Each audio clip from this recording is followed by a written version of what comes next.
Hello, dear listener. Editor JT here. I just wanted to stop by to let you all know that the Deprogram Fall merch drop is live from now until October 15th.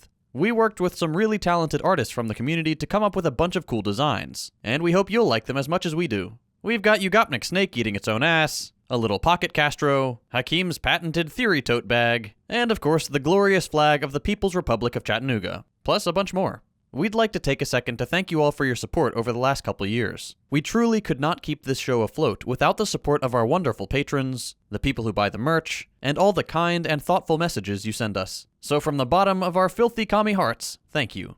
We are so excited to hear what you think of the new merch, and to continue delivering banger episodes for many years to come.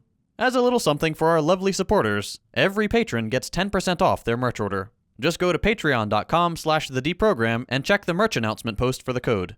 That's all for now. We love each and every one of you, and we'll see you in the next episode. Okay, guys. Now that Hakim unfortunately isn't with us today because he is very busy with saving people things and so on, I have an important topic to discuss because if he was here, I wouldn't be able to tolerate all the wincing and cringing that would take place. So I want to present to all of our listeners, including our beautiful guest, a perfect theoretical strategy I've developed on how to know when it's time to actually stop drinking, or at least, slow down during a night out. So here goes. You know how attraction is extremely subjective, revolves around culture, genetics, norms, blah, blah, blah, blah. So I want you to, anytime you go out, wherever you are, to find the one individual that you are personally very much so not fucking attracted to. Like someone, even if they had, the personality and charm and looks of Brad Pitt, you wouldn't even look at. So for this strategy, you don't have to be single, obviously. Just find the least attractive person for you. Then, after every 2 units of alcohol you consume, look back at them. If you look back and your opinion is still the same, you're good to go, my man. Keep gulping that shit. But the second you turn around and your brain says, and you know very well when that moment hits, at least most people that ever went out do, the very moment your brain says, I mean, they're not that bad, fucking drop that drink right there, bio. Because that, my friend, is your limit. And no, you don't have to stop when you're thinking, oh, wow, they're actually kind of cute. Because if you reach that level, you're already out of your fucking mind drunk. No, simply looking over and realizing you switched from seeing a goblin to seeing a slightly cuter Shrek is signal enough for you to start chugging some water. There. That's it. Follow this simple Ugopnik guide and keep yourself out of trouble. If you want to keep yourself out of trouble, that is. If you love regrettable sex or passing out in the middle of a random place outside, then may God guide your hand, my beautiful sons and daughters. You only live once. I have very much so developed this skill throughout many years of experience, so it is scientifically backed. But do you guys have some of your personal internal strategies on when it's time to stop, or maybe you're savages that never even stop? Because that was my strategy for a while, and I can tell you, waking up in random places with little people playing banjos around you is fun for the first 2-3 times, but not after that. So yeah, shoot. Do you guys have any strategies? Well, that's a very elaborate theoretical basis for drinking. For me, my strategy, and it is airtight, is that I only ever drink at home, really, and I know exactly what my limit is because I always make the same exact drink. So I'm very boring. I just don't like going to bars. All I have around me is Dallas.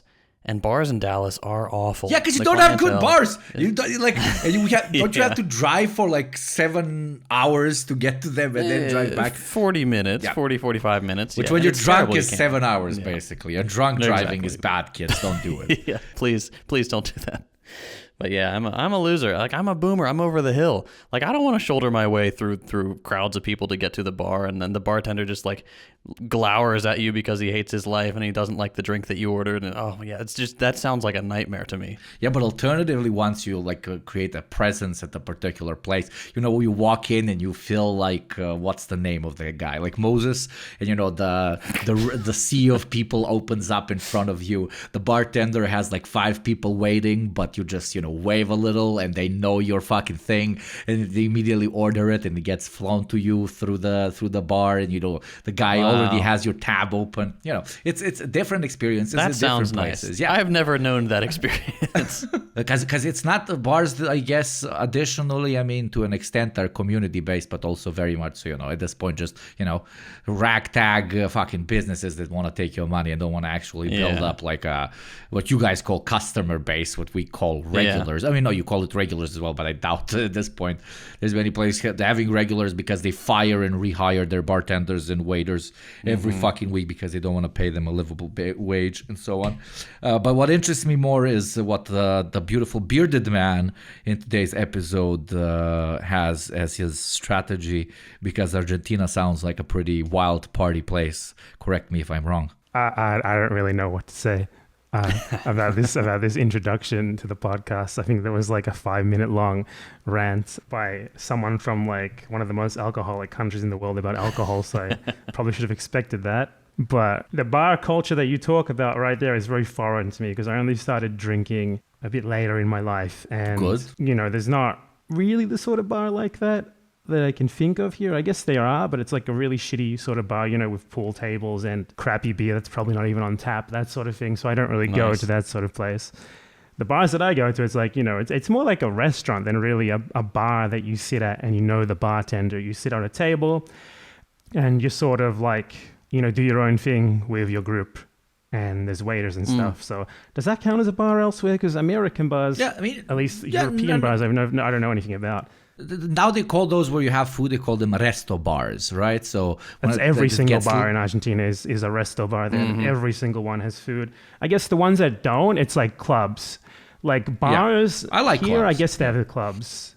They call them boliches. It's like a place where you dance. You know, maybe there's a DJ and there's just a bar without any food. If there's food, it's probably shit.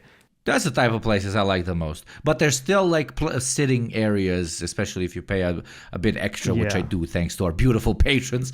And, you know, you chill and you go, you dance, you chill and you dance. And the bartenders recognize you, so on, if you're relatively regular, blah, blah, blah. And it's kind of an ego trip, et cetera, et cetera. But at the end of the day, it's not necessarily, you know, going out just so you consume large copious amounts of alcohol, but for you to find yourself in a position in which, you know, something potentially different can happen. It's like, arguably, we talked about this many times here on the show, you know, one of the last ways for you to pursue adventure that is, you know, left to us in the modern kind of sphere. Speaking of adventure and very weird stuff, I once went on a live stream with our guest, and he introduced me to something that led me to afterwards jumping in the biggest fucking rabbit hole of my life.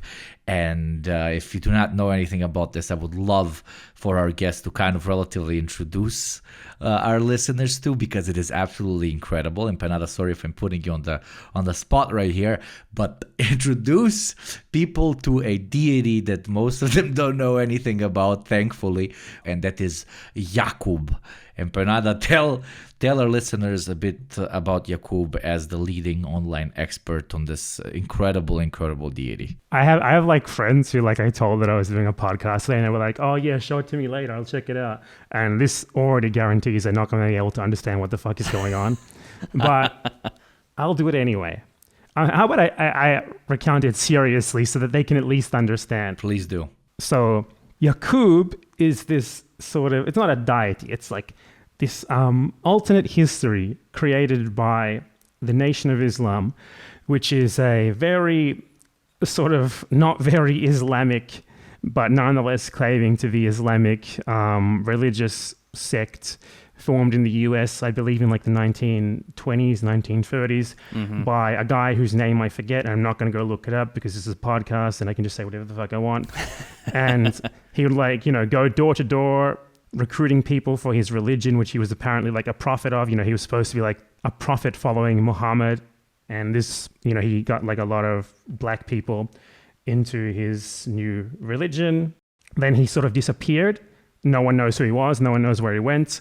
And then this became the Nation of Islam, which is, I think, most well known outside of the US and probably within the US as well for Malcolm X, right? Malcolm X's involvement in it. Yeah. So core to the philosophy, the religious sort of history of the Nation of Islam is obviously like very founded on like the black American struggle against, slavery, oppression, everything else. So they have like this mythology they created to sort of explain why white people have treated them so badly. And what they came up with to explain that is this idea that the biblical Jacob, or Yakub as they call him, was a black man, like something like 4,000 years ago, and he I guess he wasn't treated very well by the other black people, so he said like, fuck you guys, I'm going to go and create white people, and the white people are going to be really bad and they're going to oppress you. And that's basically exactly what he did. He went to like the Greek island of Patmos, and apparently he was really smart and he had like almost immortality, he lived for a very long time. A really big head, right? A massive head. Yeah, so he like took like the lighter skinned black people and tried to breed them with each other until the point where like their children became lighter and lighter and lighter and lighter until he eventually created white people. And before this, there was only black people. So according to this mythology, every single like group of people in the world who are not like, I guess, black were in some way, shape or form genetically engineered by Yakub or his disciples who continued his work after he died. Because Yakub just hated everyone so much, like with every like new generation, there would be, worse people, more aggressive, more diabolical or whatever, until he eventually got to white people who are the absolute worst. And these white people... There you go. And these white people, I have this committed to memory, of course. It's the most important thing in my entire life. And these white people, they were imbued with the power of Yakub, which means they have tricknology, which means they can trick black people into doing stupid things that they otherwise would not do. And they use the power of this technology to eventually usurp the rule of the world from the superior black people, do colonization and slavery and all that sort of thing. And that's basically how white people came to be. And it's 100% true, at least according to the Nation of Islam, and maybe also according to me. Well, I'm sold. Where do I sign? I mean, let me in. I'm not sure if you're allowed. Oh, yeah. What side are you going to be on? Because you signing up, it might be, or probably is, just you trying to use your technology. I mean, you can't help it. That's true. That's it's how just you it's who I am. It's my nature. So that's the story of Yakub, and he's not a deity or anything. He died a long time ago, though. I don't understand exactly where he might be now. Maybe he's in the afterlife. Maybe he's in hell. Who knows? Or he himself became white. You become what you hate the most, even though, like originally in the story, he does not dislike them. He was an anti-black man who created white people despite black people. The fuck exactly. No, that's art. That's art. That's art. Exactly. Basically, he was the Kanye West of his time.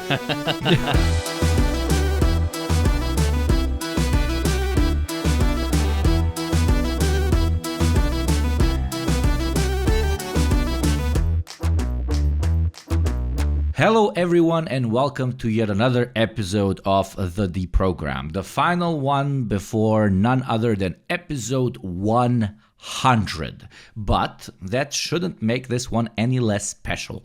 We have brought one of the most requested guests of all time by far, a controversial figure, great historian, analyst, comrade, debate bro murderer, Greek colonialist of Australia, Australian colonialist of Argentina, the leftist YouTuber other leftist YouTubers watch, a record holder in Twitter bans, none other than Bad Motherfucking Empanada. Thank you for coming on our show, my man. Please, for those in our audience that might not know about your work, give them a little introduction. Hi, I run a YouTube channel called BadEmpanada, and it sucks. And this horrible channel you will be able to find in the description below. Yeah, thank you. Hello, thanks for having me. After all the peer pressure that you've gotten from very not normal fans who I'm sure have spammed you about this for a very long time. No, we always wanted to. It was just about I don't believe doing it at the right time, at the right moment. Okay, this is the right moment now for some reason. Exactly. No, absolutely. And before episode 100, what kind of bigger privilege would you want? Well, what is episode 100 going to be exactly? I'm kind of offended now. What's better than me? No, it's not. They're not rated that way, and you'll see when you. Is it hear the corpse of fucking 100. Vladimir Lenin? What is it? Yeah, we're literally it better be respawning Lenin. him. Still, I think I'm better. It would be a good episode, though. I mean, we just kind of stand there in the mausoleum and hold a microphone. Maybe he says something, maybe not. But, people have to listen to find out. Imagine he finally gets up and everybody's like, why? And he's like, because I'm such a fan of this fucking show, There's one guard of the mausoleum that constantly listens to it on his fucking MP3 player, and Lenin has been listening in, and he's like, okay, this is the reason I will come back, not because our planet is literally on fire. Anyway, speaking on fire, let's start with the first question that is related to the introduction. Empanada, how many times have you actually been banned from Twitter? Because, dear listeners, every time I open fucking Twitter and I try to find some of Empanada's posts, or to look at his edgy shit, I have to find another Empanada because they always change names, because he constantly keeps getting booted off of that awful platform. But I wonder, just how many? What's your high score at this point? And do you even bother coming back? I mean, I don't know. The thing is, I think you can get banned from Twitter very easily, provided that there's enough people who just want to go through your post and report every little thing. Because I've been banned for saying gringo twice. So let's just say that if someone's willing to take the time to go through your tweets and you're not very, very careful, getting banned is pretty much inevitable at some point. And I think most people who are content creators are pretty careful. I've seen plenty of your Gopnik posts that I try to respond to, then they get deleted or something, because I guess you probably thought, maybe that's a borderline or something. 2 hours later. And on other platforms, I don't think it would be, but on Twitter, usually it is. I mean, you know how this stuff is, these platforms, but I feel like Twitter especially, they outsource their moderation to underpaid people in the Philippines who just don't really give a shit, and I don't blame them. So I'm not really surprised that I get banned for the racial slur of gringo and stuff like that. I mean, there's sometimes where I post something and I know that I'm going to get banned for it, like celebrating 9/11, for example. But a lot of the time it's just some stupid bullshit. And I feel like there's a reason why there's so many people on Twitter who have gone through multiple accounts. There's the whole meme on Twitter of people who have punished in their username because they've been banned before. I honestly just don't give a shit. I stopped caring. I mean, I even got my real account back because Elon Musk, I literally said, I think it was the first time I got banned on Twitter, it was my actual BadEmpanada account. And it was because there was this Argentine libertarian guy who was saying just blatantly racist shit. So I quote tweeted him and I tagged the Libertarian Party saying, hey, you guys okay with this? And I put in quotes the words that he was using, the racial slurs that he was using, and I got banned for racism for that, and he didn't. Of course. Fucking love it. And then they unbanned me because I said, after Musk took over, hello, I was cancelled by the left-wing cancel culture police. Please unban me. And they unbanned me. There's the pro strat. Anybody listening who's lost their account. Yeah, I think it only works if you were banned before Musk took over. Because afterwards, he's okay with your ban. Yeah. And never if you're a right-wing shell, obviously. So. Oh, yeah. I mean, there's accounts there I think there's an account on Twitter now called Blacks Taking L's. Yeah. And they're okay with that. Yeah. There's everything taking L's, but yeah, the very racially motivated ones are kind of very, very obvious. And I love the right wing is pretty smart. I mean, in general, not they have a fucking think tank that controls them. They make specific profiles that are kind of general, I don't know, critiquing Reddit, that's the fucking page, and it has 300,000-400,000 followers, and they're not really critiquing Reddit, they're just critiquing quote unquote woke propaganda. But because of the name together with what they're posting, it's not really hurting Twitter's ad revenue and shit. And they it's get not paid for really it now too. Exactly, and it's not really, obviously quote-unquote political, because, man, they're just criticizing those dumb guys on Reddit. Look, it's a screenshot from Reddit. But anyways, you mentioned previously Argentinian libertarians. Let's start with the beautiful country you call your home now, Argentina, and recent developments in its political mainstream. A very interesting character, to say the least, of the Redditor libertarian variety has recently gone quite viral internationally as the potential new president of the country. As a comrade who lives there, could you please tell us a bit about this new spawn of neoliberal capitalism? Okay, well, the fellow's name is Javier Milei. He was an economist, like your typical sort of mainstream trained economist, came out of, I believe, a private university, worked at like things that like economists do outside of academia, like financial institutions of some sort, whatever. Started showing up on the TV, giving his political opinions, which were just completely unhinged, like literal Reddit anarcho-capitalist sort of shit. Like, I'm not even talking like generic neoliberal, I'm talking like actual, like, let's sell out, everyone should be able to sell organs sort of thing. And he actually said that on TV when asked.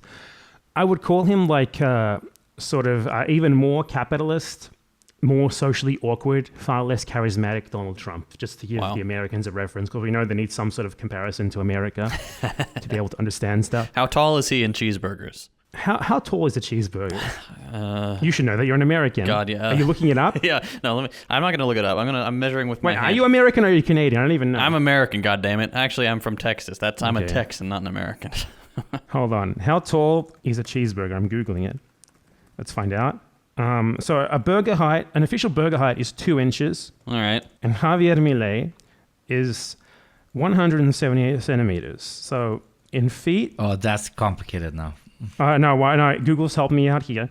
He is, I don't know, because I don't know how many inches are in a foot, so I can't tell you. They're 12 inches in a foot. But basically, he's like 5'10", I think. Okay. And a burger is 2 inches. So you guys in the audience, you can calculate that yourselves. 5. Not a lot of burgers, basically. 70 inches. That's 35 burgers. That's a lot of burgers. Could you eat that many? You're an American. I certainly could not. I could put away 15, go down for a nap, take another 20. I don't think I could do all of them in one day. I bet Javier Milei could. Maybe he's more American than you. That's probably why he wants to sell the entire country to American companies. Honestly, yeah. But yeah, I mean, he's sort of been put onto the TV a lot over the last 5 or 6 years or so, because after the Peronists lost the elections, finally, like it was something like, it was 12, 13 years of. First was Nestor Kirchner and then Cristina Kirchner, who were husband and wife. Nestor had like he's a one-term president, then Cristina came in and had 2 terms, and that was overall a pretty good time. Both between the two of them, they basically led like Argentina out of one of its worst ever economic crisis from 2001. And then after that, Cristina lost. Oh no, she didn't lose, sorry.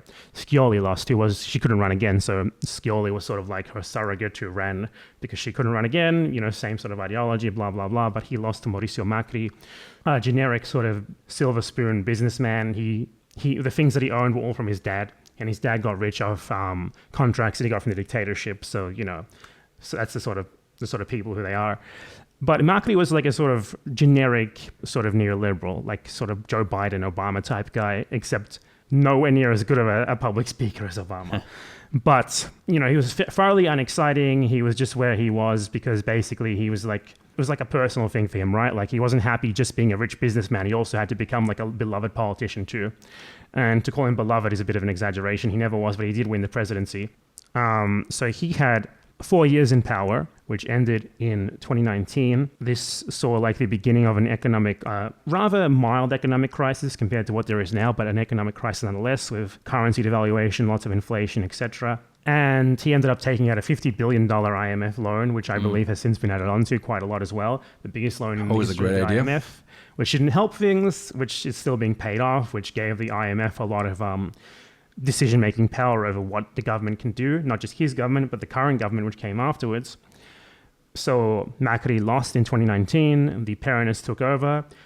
For some reason, Cristina Kirchner, who is actually like a competent politician, didn't run again. She ran in the vice president slot. And Alberto Fernandez, who is like the least inspiring politician you'll ever see in your life, who has no idea what he's doing. He ran as the president, and since then things have just kept progressively getting worse and worse, especially probably due to the pandemic is a big part of it, that things weren't going that bad, and the pandemic came in, and whatever they had planned, if they had anything planned, who fucking knows, honestly, it all got fucked up. And since then, everything's just been getting worse and worse and worse. So there's sort of like space here for like a third party or a third group to frame themselves as an alternative, Like to the average person who doesn't really know much about politics. It seems like both of the traditional sort of sides, like I won't say parties because it's not, the parties usually come and go, but the sort of rhetoric of the two sides is the same. So you have like the Peronists and then the sort of like more neoliberal / liberal capitalists who are usually against them. And Peronism, can't fucking tell you what the fuck it is, but I guess the best way to sort of give you a very generic sort of description of what it is sort of like more interventionist social democracy, I suppose. Sort of like, imagine FDR, but in a country that was under the yoke of US imperialism, so he could do like 80% less than what he did. That's like what Peronism is. Generally, there are neoliberal Peronism stuff as well, but I'm not going to confuse everyone by trying to get into that. Right. So in the view of like the average person, you have the neolibs and then you have the Peronists, and both of them have had their chance to remedy the crisis, and they both failed. So there's room for like someone to come in and claim to be like a messiah who's going to fix everything, who's different to the others. He's going to, he's opposed to both. And the electoral left in Argentina have always been around. They always been like 4 or 5% of the vote. So they're not very well positioned to present themselves as that sort of alternative because they're not new. They've been there, they've been around before. Everyone knows who they are. And then you have this guy Javier Milei, who's just sort of popped in the last 5 or 6 years, and he's like, "Oh, I'm against everyone." In reality, obviously, he's not against everyone. He's very much aligned with the neoliberals, but he frames himself as such, right? I'm against everyone. I'm different to them. I'm something new. I'm gonna basically, because you have almost like 6-7 straight years of economic crisis of varying severity, and he's coming in and he's saying, "I'm going to just completely dismantle the state and the system, and that's how we're going to fix this." And in a country where nothing else seems to work, I can understand how that's a message that can appeal to a lot of people, and that's pretty much what happened. Like, the shit that he's saying is batshit crazy. Like, he wants to abolish the central bank. He doesn't believe in climate change. While claiming to be like an anarcho-capitalist libertarian, also wants to cut trade with China. He's a mess. He wants you to be able to sell your organs in the free market. I would say that like his rhetoric is just very tailored to Argentina. He's basically just like a Trump, like the Argentine version of a Trump or a Bolsonaro sort of person.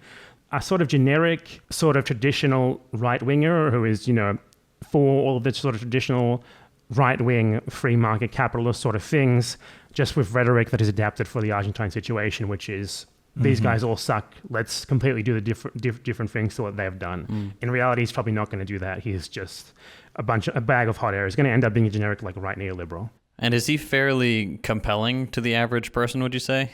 Like online, it looks like I don't think he's compelling at all. Oh, he's a fucking moron. Yeah. He's really he's not. He's like a Reddit libertarian, literally. Everything that he says is like a 2010 like Redditor. I'm not even fucking kidding you. But somehow I think that's not really what's resonating. I don't think his specific policy proposals are really what's resonating with people. I think it's that he claims to be against like the political elite. Well, of course, himself coming from a family that's got rich off state bus contracts, while also his vice president is someone who curiously didn't have a job until she got a state job like 3 or 4 years ago, because she comes from his vice president is generic oligarch. She comes from a generic like military oligarch family. She like supports the last dictatorship. She actually ran like a group that is called like Victims of Terrorism that tries to frame the military as a victim of the terrorism of the people who they killed. Wow. Oh, Lord. Because her father was like a military guy during the dictatorship. Brilliant. So that's his like vice president. So obviously the guy, and she's more of a traditionalist, like Catholic conservative, fuck your rights, whatever benefits business the most, you know what I mean. So for him to have someone like that as his VP, it makes it pretty fucking obvious that he's, the whole libertarian shtick isn't really it's always the same, right? Libertarians are just far right-wingers. That's what they are.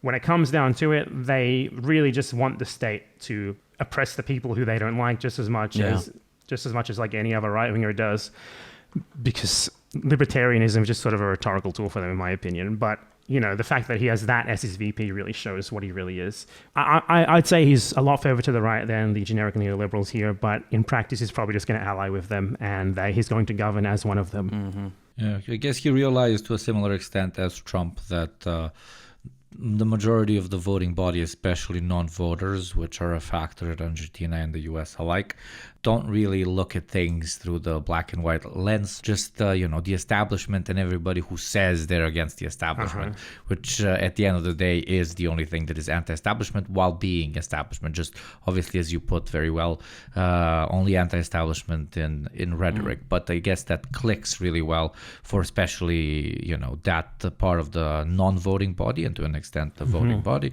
And then when you properly, tailor it to the palates of some, conservatives, especially younger ones or older ones that are no longer, stuck to no longer believe in the promises of the traditional conservative, suit and tie movement. And you tie yourself together with your own Mike Pence, which is what this lady sounds like for the Argentinian populace.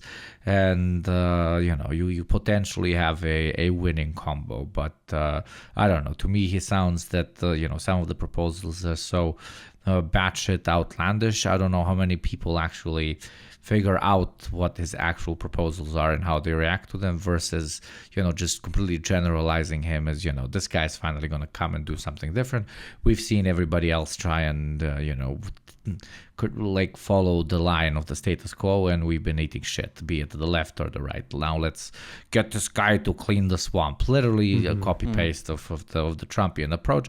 It was shown to work really well in Brazil, and now potentially this guy's trying to adapt it. He's just making it additionally cringier and cringier because of his whole libertarian shtick that I guess probably most of his PR guys told him to kind of get out of his system, but he looks like he kind of semi-believes this shit, so he's really, really riding that wave proudly, which, might rub some people wrong or might rub some very, very weird motherfuckers right.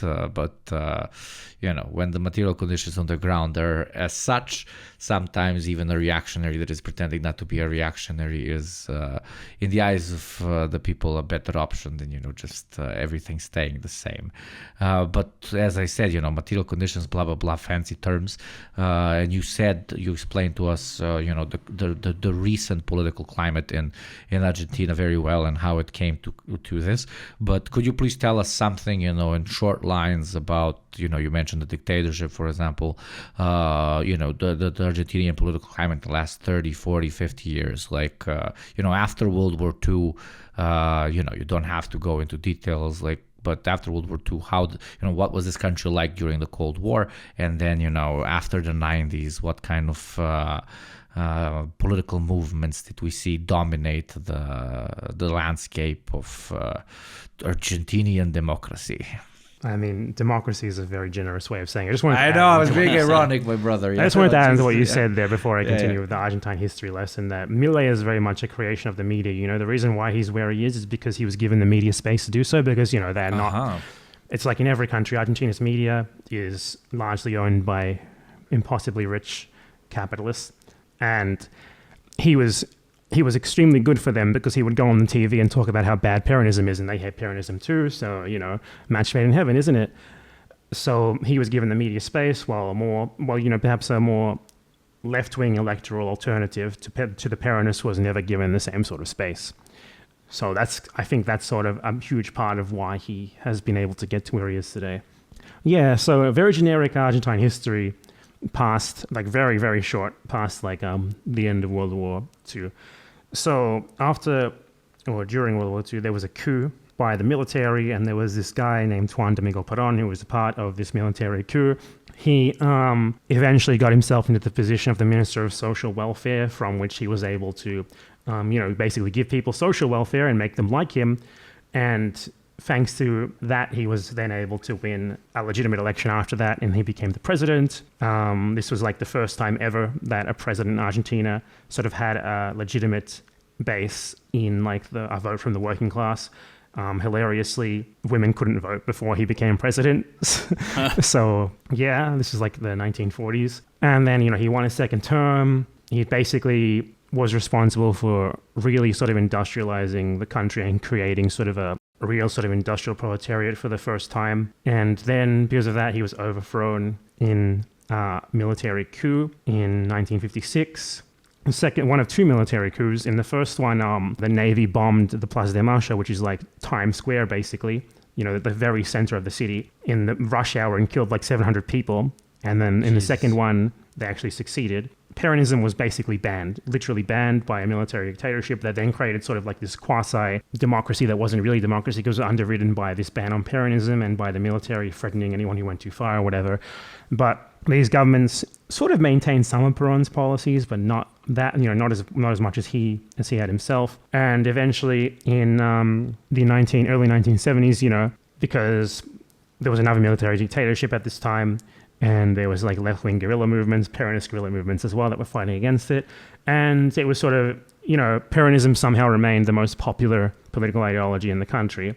Perón, like the most popular politician in the country, even though it was banned. And they were like, okay, we can't stop this anymore. So let's just let him come back. And they did. They let him come back from exile in Spain. And he immediately wins the election in 1973. But this time he turned a lot further to the right. You know, like during his first presidency, he was like there was like this sort of tolerance of him by like communists and socialists because, you know, he wasn't perfect, but at least he was like opposing the oligarchy and opposing foreign imperialism and stuff, you know. This time he was a lot more against like left-wing elements being in his party and stuff. He sort of, you know, a hardcore Peronist will tell you that it wasn't him. He was senile and other people did it in his name, but, you know, it was him. He created like right-wing death squads to start repressing these leftists. Then he kicked the bucket a year later, and his second wife took power, Isabella, and she became even closer to the military, but it still wasn't enough. Basically, then in 1976, the military took power directly, basically because you aren't killing the leftists well enough, is pretty much why they did it, in a coup. And then the military basically went on like a full-on extermination campaign, essentially trying to completely snuff out anything resembling leftism or anything but the most right-wing strains of Peronism. Killed something like 25,000, 30,000 people, tortured them, disappeared them. This is like how the term desaparecidos was coined from that dictatorship. And they because, you know, Argentina has always been controlled by its landowning oligarchy behind the scenes. So what they did, because the dictatorship was basically just a manifestation of the interests of that oligarchy. So what they did was they tried to deindustrialize the country to re-emphasize the primary agricultural products reliant economy, like the export sector, you know, because the previous 20, 30 years had resulted in a lot of industrialization, waning importance of the agricultural sector, and they didn't very much like that. So they deindustrialized the country quite a bit. They implemented your typical sort of Latin American dictatorship, sort of guided from Washington, neoliberal reforms. Imported democracy, yes. Which actually had begun with Perón, but don't tell Did they get a that. McDonald's, though? Did they get a McDonald's, do you know? I'm not sure. I can't tell you when the first McDonald's was here, but proudly I can tell you we have them now. Yeah, you always get a McDonald's proud. thrown in, you know, and some Levi's jeans back in the day. I love how nobody wears those anymore, but back then that was like a huge thing, especially in my part of the world. Oh my God, we're communists, we suck, we don't have Levi's jeans. You know, nobody wears Levi's jeans except I know cooks. Sorry, please continue. Yeah, so apart from making Levi's jeans like a mandated thing that everyone had to wear at all times under the threat of death, they also like completely fucked up the economy, as you would expect, because, you know, they didn't really give a shit about anything aside from restoring the economic power of the oligarchy, destroyed the power of unions, etc., etc. Then once their popularity was waning, they were like, oh, let's start a war with Britain. And they invaded the Malvinas. I'm not going to say the F word. And invaded is a very contested term. I would call it an invasion because I think it's an invasion even if you're invading like land that's yours. Like, for example, D-Day was an invasion as well. So I'm not using that in a politically charged sense or whatever. But most Argentines, you know, believe that those islands are theirs. So they were very happy about this retaking of them. But obviously, Argentina facing up against the British Empire was probably not a good idea militarily. And though they did actually come pretty close, like they were like 1 or 2 missiles away, you know, 1 or 2 missiles hitting a ship away from actually winning that war, they ended up fucking it up, and the war didn't really go very well, and the dictatorship was basically put on its last legs by that. They could no longer, you know, stop protests because now like everyone hated them, you know, even like the the right-wingers who had supported them were like, you lost the war, fuck you. And that was it. So they ended up having to give up power and restored liberal democracy in 1983. And a sort of centrist social democrat guy, Alfonsin, who was from like the Radical Civic Union, which is your generic centrist party, the most centrist party in the world in Argentina. He became the president, tried to fix their mess, failed miserably. Then there was this guy, Carlos Menem, who was supposedly a Peronist, but he was basically like a very sort of middle, upper-class populist neoliberal. Like he used government intervention to favor, like, to do things that those sorts of people would like. Like the biggest thing of the most important thing about his presidency was that he pegged the peso to the dollar 1-to-1, which was great if you are, like someone who wanted to go overseas and stuff, who had the money to do that. But for most people, you really couldn't do that. And in order to do that, he had to back that up with reserves of dollars, obviously, because you can't promise that you're going to be able to change a peso for a dollar without having a bunch of dollars, which meant they took on a bunch of foreign debt, which resulted in economic explosion in 2001. Luckily, he was out of the presidency at that time, so other people took the fall for it. And then there was like 5 presidents in a day. They all resigned, and everything went. The last one ended up fleeing in a helicopter because there were so many people around the Casa Rosada, which is like the Argentine White House, that he couldn't escape. Wow. And then Nestor Kirchner became the president in 2003 after winning elections. He was more of very German last name, blood. Very German. Kirchner. So he was more of like a sort of first-term Perón sort of Peronist, like not so much the right wing as Perón was in his second term. Like, lots of state intervention, lots of welfare, that sort of thing. And then after him, he was very popular. If he did anything bad, I think he's lucky that the consequences of whatever the bad things that he did happened after he died, because he was beloved, basically. He was seen as like a turning point from what there was before, because, he pretty much fixed all the shit that Menem had done wrong. Then his wife, Cristina Kirchner, won the 2 elections following that. This was a pretty good time, though I don't think she did as good as Nestor's first term. She's very good at being a Peronist, basically, which means she's very good at rhetoric. She's very good at like rousing a crowd. She's very charismatic, whereas you can't really say that for many other like sort of center-left politicians in Argentina right now. Then, as I said earlier, sort of Macri took over. He fucked things up. Then Alberto Fernandez took over. He fucked things up even more, and that got us where we are today. And somewhere in there, like, it became unfashionable to like the dictatorship, but now it's kind of becoming more fashionable again, thanks to Milei and his sycophants. Yeah. Fascinating history, and kind of resonates a lot with South America in general, I would argue even Central Asia to an extent, and even my part of the world. But, we did a speed run during the 90s while Argentina had it cut up into sections.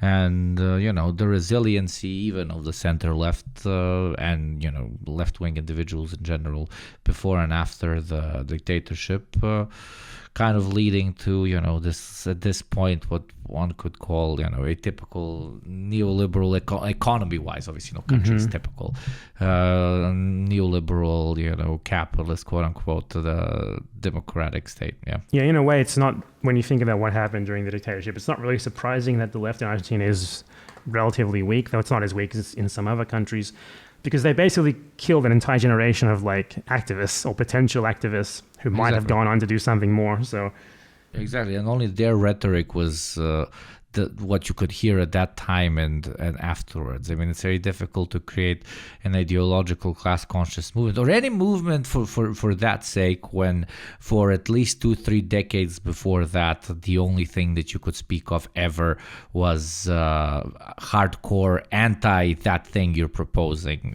type of ideology.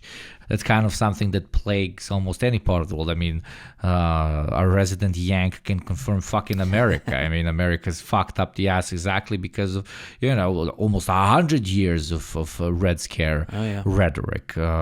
In my part of the world, it was, even though we had a relatively successful socialist experiment with Yugoslavia, they spent the entirety of the 90s and early 2000s with billions of dollars being both invested from from the West into education platforms that are now need to retell us our own history. And spin everything about how it was very, very fucking bad. And that combined with, not saying that everything was fucking roses, and I think our listeners know this at this point about this podcast, but that combined with obviously the reactionary cunts that came into power that didn't even need to get paid by the West to spill this sort of shit, because it was in their absolute interests as future oligarchs, businessmen, party leaders and presidents and prime ministers to make sure that they have a constant patsy for everything that is going badly in the country. But at least here people 30 years later, they still complain about shit is still sucks because the communists ruled for so long, because the communist mentality is still around. But your guys are like, both in Argentina and the States, are fucking like even more weird, and to an extent like hardcore than ours, because even though you never even had like an attempt at like socialism, they just scream, the guys who attempted it, or the guys who are attempting it now, they're the real fucking problem. In America it's a woke thing, and here in Argentina, from what I understand, it's they came and they tried, and how much it sucked, but remember the good old dictatorship days. That's when we put the leftists in their spot. Like Argentina has like this very pervasive narrative that is also being sort of spread internationally, and has been for a very long time as well, for obvious reasons, where like Argentina was great before like Perón came about in like the 1940s. So Argentina, according to them, was brilliant. Everything was perfect. It was a world power. It was so rich. And then this guy came in and he did socialism and government intervention. He ruined it all. When the actual reality of the situation is that Argentina was basically a country that just had all of its capital stuck in the production of primary agricultural products, which for export, which, isn't exactly great for anyone who doesn't own agricultural land. So it had technically, at least if you go by like the completely made up historical GDP per capita rankings, it was technically quite high, like top 10. But in terms of like how that was distributed, Argentina was more unequal than South Africa at the heart of apartheid. So it wasn't exactly, a high GDP per capita in reality if you were like a normal everyday person, rather you lived in a corrugated iron shack and slept where you shat.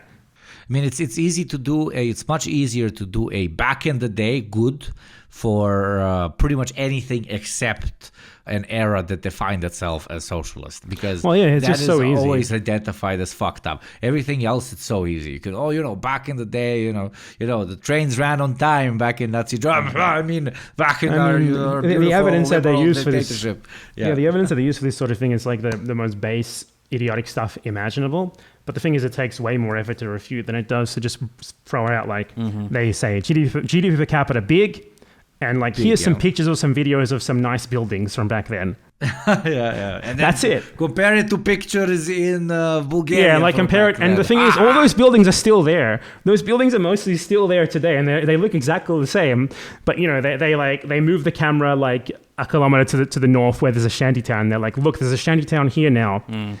And it's like, and the GDP per capita isn't ranked as high as it was before. I mean, it's not exactly a very complicated argument, but it's a very easy argument to make, and that's why it sort of works. And also because there's so much like proper, there's so much media, so much money behind it.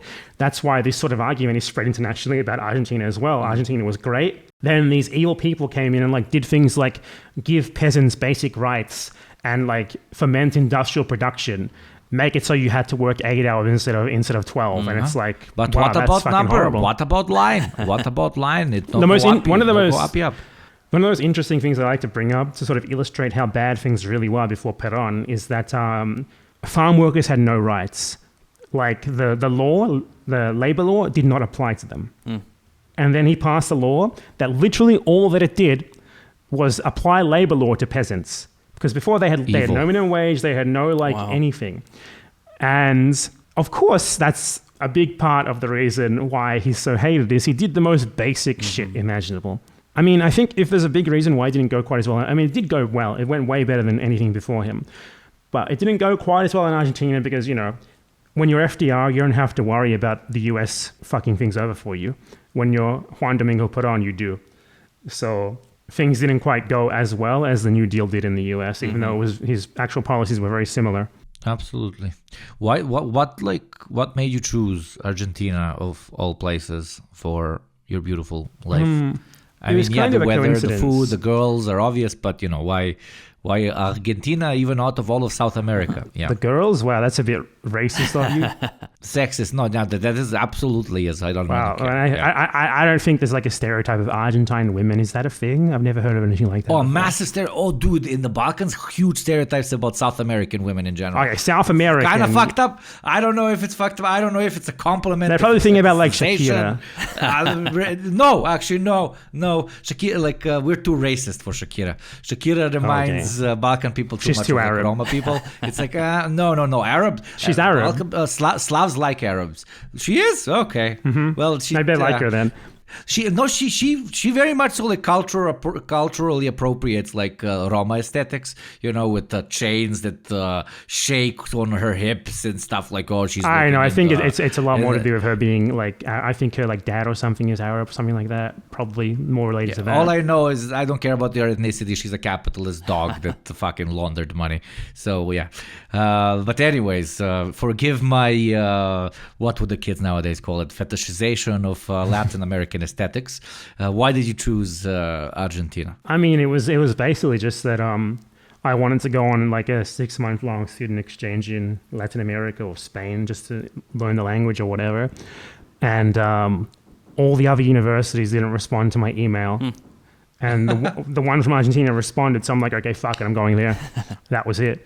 No, and there was no really like special decision. Then I came and I liked it and I decided to sort of move here permanently. Fuck yeah. A country that doesn't have English as its main language already sounds like a preferred option to one that does have English as its main language to me, my brother.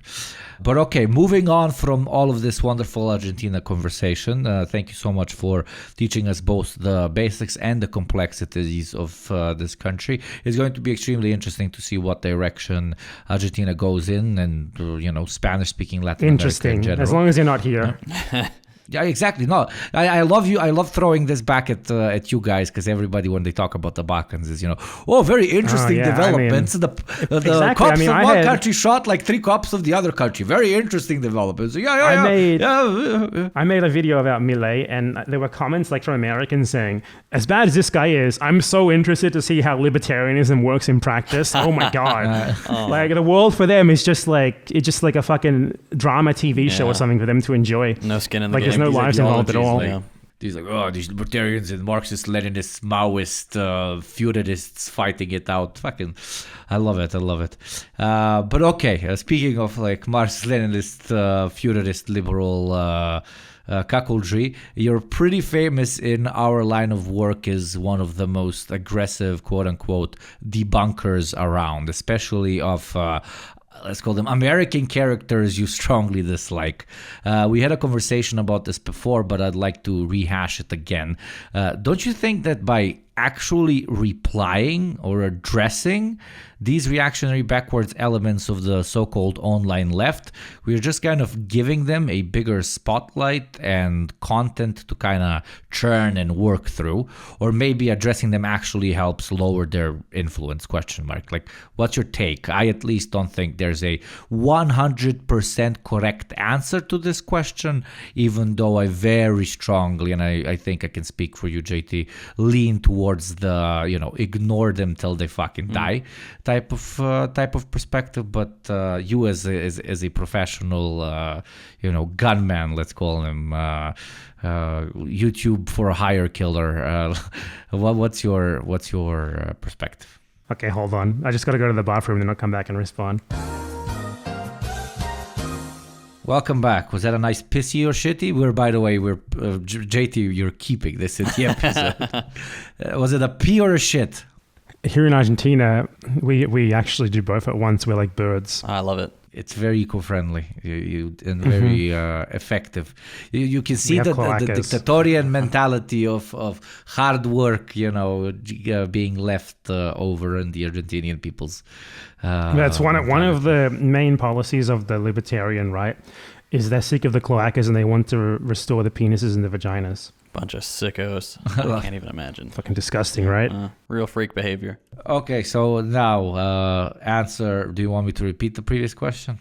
Wait, it was about like It's debunking about idiots. it's Debunking it's idiots. About, yeah, I remember. Is I remember. debunking online content creators smart, or does it give him attention? Blah blah blah. Talk about your experience, etc.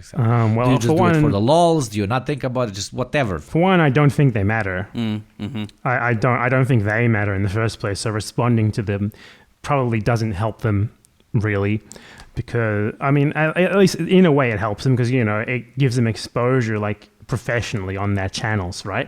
But I don't think it has much of an effect in terms of politics, because most of these people, aside from the ones who are sort of very mainstream, like your Steven Crowder, Ben Shapiro types, they're very niche. They don't really have any sort of real effect on the real world.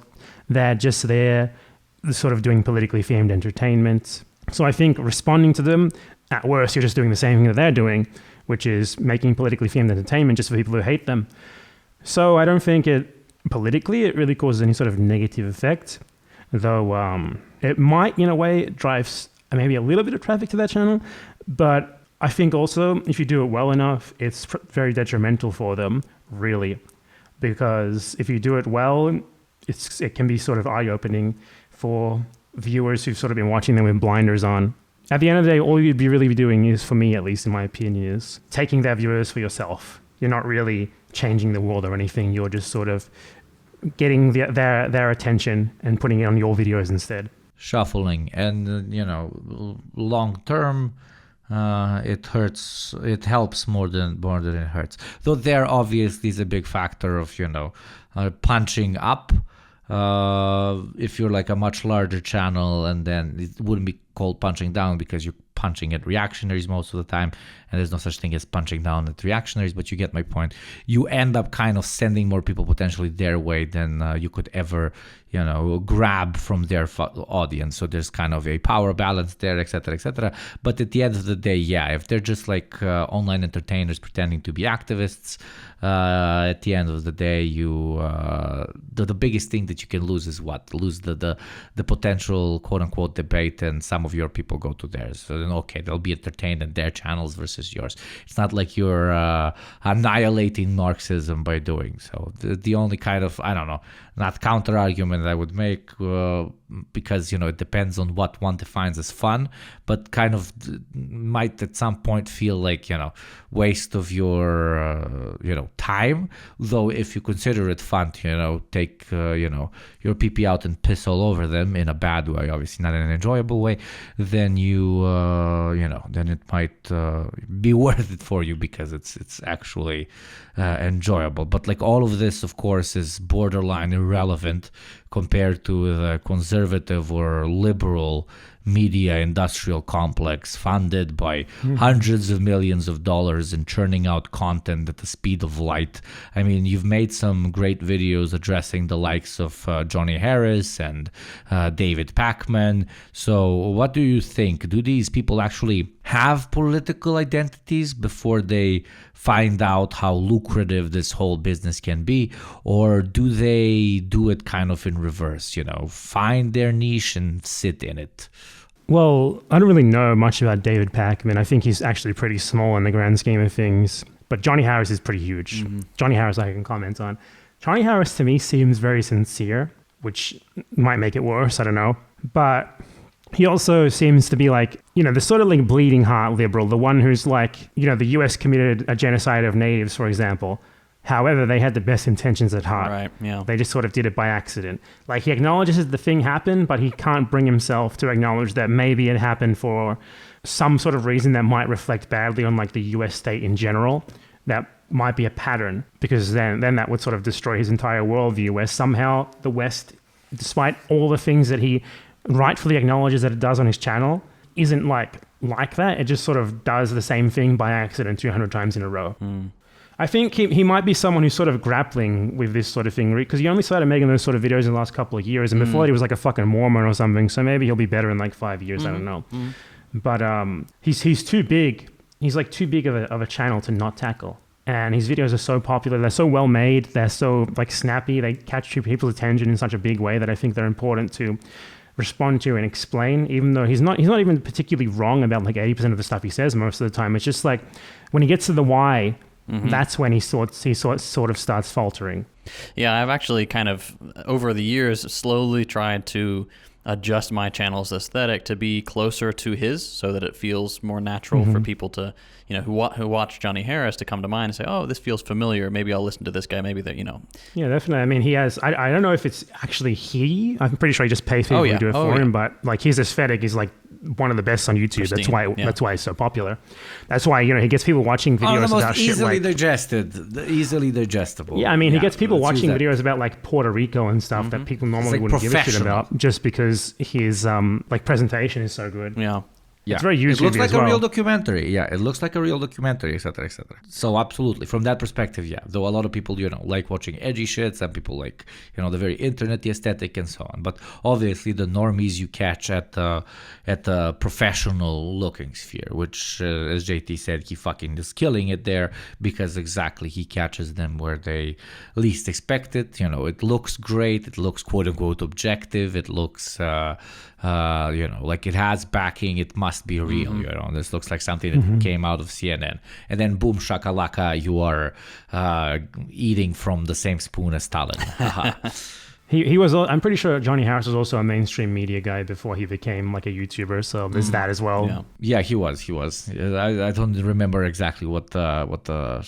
He worked at like some sort of like Western think tank, and then he started making videos for like Vox and the New York Times. Vox, and Vox. Then he made his YouTube channel. Vox, yeah, he worked for Vox. Yeah, so I mean, he can't really make a video where he's like. I'm actually making a video right now about the Iraq War, and I cover his take on the Iraq War in it. And, he can't really make a video where he's like, the Iraq War was good and justified and okay, because, you can't say that. Not at all, because obviously it wasn't. So what he does is sort of like, the Iraq War was bad, and it only happened because of like Bush, Cheney, those sorts of people. It's not a reflection on the US in general. It's sort of, that's how basically all of his videos where he acknowledges bad things done by the West go. It was and sort of an individual's fault, or like just sort of the result of like well-meaning people creating chaos by accident, something like that. Yeah, just naivete, like at the end of the day. Yeah, and the worst thing is I think he believes it. Almost every liberal does. That's why it's so difficult to switch, because there's no pattern recognition, which I would think is a basic part of human like brain function, but he's made like 50 different not 50, made like 15 20 different videos about bad things the US has done. Very explicitly made it clear that he thinks they are bad, and then he doesn't connect the dots. And it may be a funding thing, honestly. It may be a funding thing. Like he's working with the Bill Gates Foundation or whomever, and they're like, well... I think he's probably almost totally independent. Like his videos make so much fucking money. I think he probably gets like 20, 30,000 per sponsorship. So it's not easy. difficult. Yeah. So one of our favorite videos of yours is the one you made about the Wikipedia fallacy, and how no matter how apparently objective the source of information claims to be, it will eventually be influenced by the ideological leanings of their writers and editors. So in an era where attention spans are shorter than Hitler's dick, if we can't fully trust Wikipedia, how should one actually do their research of history, especially socialist history, as one balances between idiotic sycophants or reactionary historical revisionism? How do you know you can actually trust your source? Well, I actually have a video about, it's called like How to Research History or something like that, where I went over exactly I wondered why I asked you the fucking question, brother. Yes, exactly. But like in short, like I don't consider myself like to be doing socialist history. I don't think I do like ideologically tinged history. I mean, I obviously, no, that's not true. I obviously do. Everyone does, right? Everyone has an ideology, especially those who think they don't. But like, I don't research history thinking how am I gonna like spin this for socialism or whatever, And I think there's something to be said. Always ends up being on that. Okay. Sorry. I think there's something to be said about how like I think some of the best historians like for socialism, for selling socialism, aren't even socialists. They're very either non-ideological or just straight up liberals, because a lot of the time when you look at the evidence, it comes out very favorable for socialism. So like in a way, you can't trust anything. You shouldn't just trust anything. But also the average person doesn't have time to just do in-depth research in every single little thing they want to look into, right? And that's where something like Wikipedia inevitably is going to be very, very useful. But I think you kind of have to be mindful of the fact that, you basically can't trust any individual source you're reading. You can't trust my videos either, for example, because maybe I'm leaving something out, maybe I missed something, maybe I just didn't do a good job. It's like that with everything. So if you want me to tell people how to research stuff, well, I honestly can't tell you. Go watch my video on it. It'll go into way more detail than I can go into here. But basically, you have to be critical of everything. But I understand that most of us can't really do that because we don't have the time for that. We don't have the will to do it either. We have more important things to do in our life than to do more than look at the Wikipedia page for some historical event that we just heard of 5 minutes ago that all we want is a short summary of. And we can't really go beyond that. So what if the Wikipedia page just totally misrepresents it? Well, what can we do about that? I don't know. Aside from giving people hive mind brain implants, I can't tell you. But if you are interested in going more in depth on a topic, you have to critically assess multiple different sources, multiple different sort of arguments on it from people who you've also critically assessed to be worth listening to without letting your own biases make you decide who is worth listening to and who isn't, because a lot of people do that. A lot of Deprogram listeners do that as well. Grover Fur readers. Mm-hmm. So, I don't know what more to say than that. I feel like a huge advantage that the right wing has is that their arguments are simple and stupid, and left-wing arguments tend to have to be a lot more complicated, and that means that it's a lot harder to get people's attention. Yeah, makes sense. So what's worse, a liberal or a conservative? Why? A conservative, probably, because at the end of the day, I think liberals and conservatives are the same economically most of the time, except at least the liberals will let the gay get married just because it runs well in the focus groups. So a consequence of their own drive to power kind of ends yeah, I think liberals with them are doing more less damage. Yeah, liberals are more open to opening. So anything they can create a new market for, they're happy to allow you to have rights eventually. Female prison guards, etc., etc. At least, Whereas they conservatives get some jobs, conservatives are way more willing to just use sort of minorities to beat the liberals or to beat the left. Whereas liberals are a bit more iffy on that. But in general, I think economically they are quite similar. Makes sense. I agree, but I think liberals might be a bit more dangerous because with the, I think it depends. Some of them, the ones who sort of frame themselves as being the saviors of the workers, like Joe Biden is sort of doing right now, they can be more dangerous in a way. But at the same time, I feel like they end up doing less harm, though they probably do a better job than conservatives do of ensuring that the revolution is never going to come, even more than it's already never going to come. Mm-hmm. Who's your favorite right-oid gorilla? Shabibo, Jordan Peterson, blah, blah, blah. Who? This is that might be the most difficult question of today. It's hard. Jordan Peterson has some of the funniest things I've ever seen in my life. He's a complete joke. How do you top the Chinese, the video where he said this was a Chinese sperm milking bank, and it was actually just a fetish video. Yeah. With the Matrix music playing in the background, clubbed to death. That was fucking hilarious. That was incredible. He's too good. Shapiro's not funny. No. He's just a fucking geek. He's not funny. Peterson's very funny by accident. He doesn't realize that he's funny. Who else is there? Oh, my new favorite. There was this one who I will describe to you because it's in Spanish, but this guy who is Javier Milei's party. He's candidate in the city of Buenos Aires for the mayor, which is a very important position. Is this guy named Ramiro Mara, and he just went on TV a couple of days ago, and he was this bumbling mess. He seemed like a character out of a parody, and he was he said this line that was I want to abolish state TV channels because I watched this Argentine state public TV broadcaster which makes history animations for kids. Mm-hmm. History cartoons for kids. And he was I watched one of them, and it said that the Argentine, in the War of Independence between Argentina and Spain, the Argentines were the good guys and the Spanish were the bad guys. I don't agree with that, because my grandpa was Spanish. And the presenter just like kept letting him talk because obviously you're in Argentina, you're running for political position in Argentina. What the fuck are you talking about? Wow. What the fuck? And he just went on for like 2 minutes talking about how he was offended because he identifies as Spanish. And it's like, if you want to ruin your own political career, I'm just going to let you speak. That is my new favorite guy.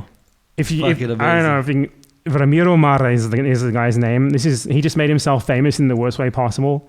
So yeah, check that out if you speak Spanish. It was fucking hilarious. It was amazing. That is fucking class. That is like 101 to political suicide. Like if you are Serbian or Albanian or Bosnian and you want to fuck up your political career, just go out there and say, you know that war we had where we all fought each other? Well, I think the other side was very right. And arguably any country on planet Earth, imagine Joe Biden, Trump going out and saying, I'm going to test free speech right now. The Brits were right to try and recolonize America. Yeah, there's some very famous like political satirist in Argentina who has a character called Peter Capusotto. Sorry, is that his real? No, his name isn't Peter Capusotto, but the show is called Peter Capusotto for some reason. And like he basically makes ridiculous caricatures of politicians and people. And that guy seemed exactly like a character from his show, and everyone's like, holy shit, he is a guy from the show. But aren't they always all? Crowder is this guy who preaches celibacy and traditional values. Meanwhile, he screams at his pregnant and abuses his pregnant wife. Shapiro talks about power, masculinity and so on, and he's a 4'2" fucking sounding little fucking nerd. Jordan Peterson talks about how you need to take your life into your own hands, yet he cries every 22 seconds, which again, nothing wrong with crying, or being 4'5", but when you're preaching this, then there is something wrong. You're fucking cunt. All of them are always caricatures, right? Tucker always screams about principles of the right that it cannot break. Then he gets fired off of Fox, and even though he said 1,000,000 times that he thinks Trump is a dumb motherfucker, he's now sucking Trump's dick. It's always like the pattern is so incredibly obvious, and that is what fucks me the most, is that they managed to twist themselves as like the hyper masculine, strong, like look at my biceps wave of the ideological spectrum, while at the same time being quite literally the most pathetic little mice that one can find. But alas, it's I think better this way. We don't want to being soft and proud is kind of a nice aspect of the left wing, just but not soft down there, if you know what I mean, baby. But at the same time, it kind of works for them. It does work for them. That's the problem. Like I feel like it doesn't work because it's a particularly good tactic. It works because they have the diffusion behind it that makes sure that it at least gets out there. Exactly. And speaking of people pretending to be strong and not really being, to wrap up completely, we started with Yakub and the creation of the white people. Let's end with it. As a hardcore white people hater, give me a tier list of bottom tier white people countries, and why is the UK on the top? Oh, this is going to get your podcast banned. You got to be careful. So last, you got to put Brits, Scots, and by Brits I mean Scots and English and Welsh. Those three all together. You got to put them on the bottom together. Really? Why? Okay, immediately triggered. Welsh are not bad. Scottish are also decent. All three of those English together are so much worse. All three of those together are the ones who spread like the white devil all around the world the most. They are the progenitors of the Australians, of the Americans, of the some of the white South Africans. So you got to put them. You got to put them there. You got to put them there. I'm sorry. But even together, okay. No, you're the expert of. And then above that, we would have no. Sorry, I wish to change. I wish to change my thing. Okay, last Afrikaners. Yeah. Then Brits. Then the Brit spawns, like Australians, Americans. The Brit spawns. They're like the progeny, like the children of demons, basically. Like they're descended from fucking demons. That's how we descend them. The Brit spawns. I guess I'll put them all together, like the Canadians, the Americans, the Australians in the third worst place, myself included. The New Zealandians, or the New Zealandians are of it? Yeah, I mean, everyone just forgets about them. Just put them under the lump of Australians. They're the same anyway. What's the difference? Then, okay, two more. Who else? The French. Actually, I think the French might be worse than the Brit spawns, but it's not. It doesn't have to be so hard of a competition. They can have a technical tie if they want. And even though they're kind of nice today, I mean, I'm not influencing your tier list, but also you need to put, even though they're kind of nice now, 2 world wars. You gotta put the fucking Krauts in there somewhere. Yeah, that's what I was thinking. It has to be Germans. Right? For the meme, there's like Italians, but they only made fascism. It was the Nazis who truly made it into a beast. The thing with Italians, like they tried their best to be as fucked up as the rest of Western European colonizers. Yeah, and they couldn't even invade Greece. They couldn't do it. Yeah, they didn't have the ability. So it wasn't that they didn't want to be, evil white people. They just didn't manage to do it. Probably because Yakub didn't put enough white in them. Italians aren't white, so too much Arab or something. They couldn't act white. They couldn't act white, no matter how much they tried. Deprogram eugenics is back. You missed us for the last 20-30 episodes. But sorry. So you think the Italian fascists were impeded by the fact that their Arab side made them too nice, basically, and made them too peaceful? Oh my God! The way you're paraphrasing me, man, I'm gonna get killed. No. Like I am saying, the only reason Italians didn't manage to be as fucked up as other white people throughout their history after the fall of the Roman Empire, which they're not Romans, they're the barbarians that destroyed Rome. But the reason they never managed to be as fucked up as other Western Europeans is because they just aren't as evil as the other ones because they're not as white. Wasn't Mussolini like the sword of Islam or something? Or was that Franco? Like he was named the sword of Islam by some Muslim king or something.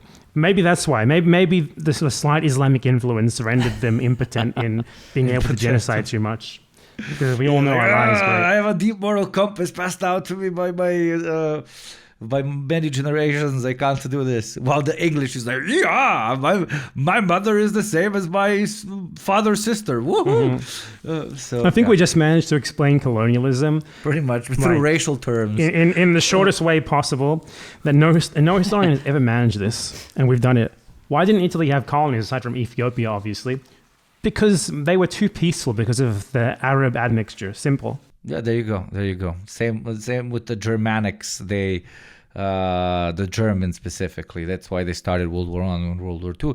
They didn't have enough colonies because, initially the pure Aryan soul does not want war, but it needs a great Führer to come and awaken them when they are summoned into the great conquest where they're going to get fucking annihilated by everybody after 5 years. But yeah, Hitler complained because he wanted the Germans to be better than their Italian allies, and he was very unhappy when there's private conversations where he complains about we were living in huts while the Italians had the grand city of Rome and stuff like that. How are we supposed to sell the fact that we're better than them?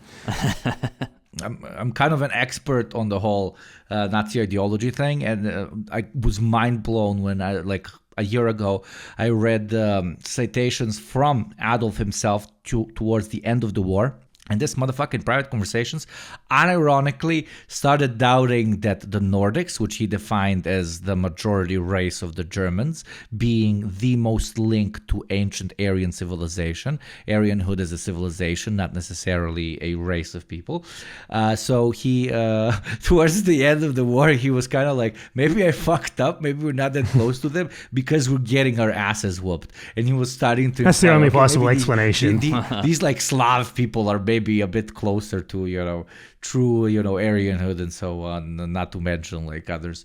Very weird guy, but obviously he would always go back on that because fascist. He went back on it in the best way possible in the end. Yeah, very much so, very much so, with lead flowing through what some would define as a brain and others would define something that should have never been born. But yeah, no, okay. So repeat the tier list, please, my friend. Okay, so bottom tier was Afrikaners.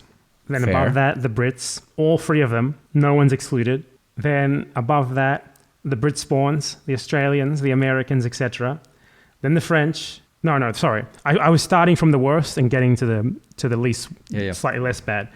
So from the worst to best, there would be Afrikaners, the Brits, the Brit spawns, then the French and the Germans.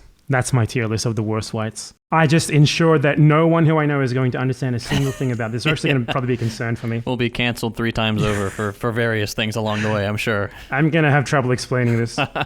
Empanada, my mother, my incredibly beautiful, phenomenal 53-year-old mother, super intelligent woman, listens to this show regularly.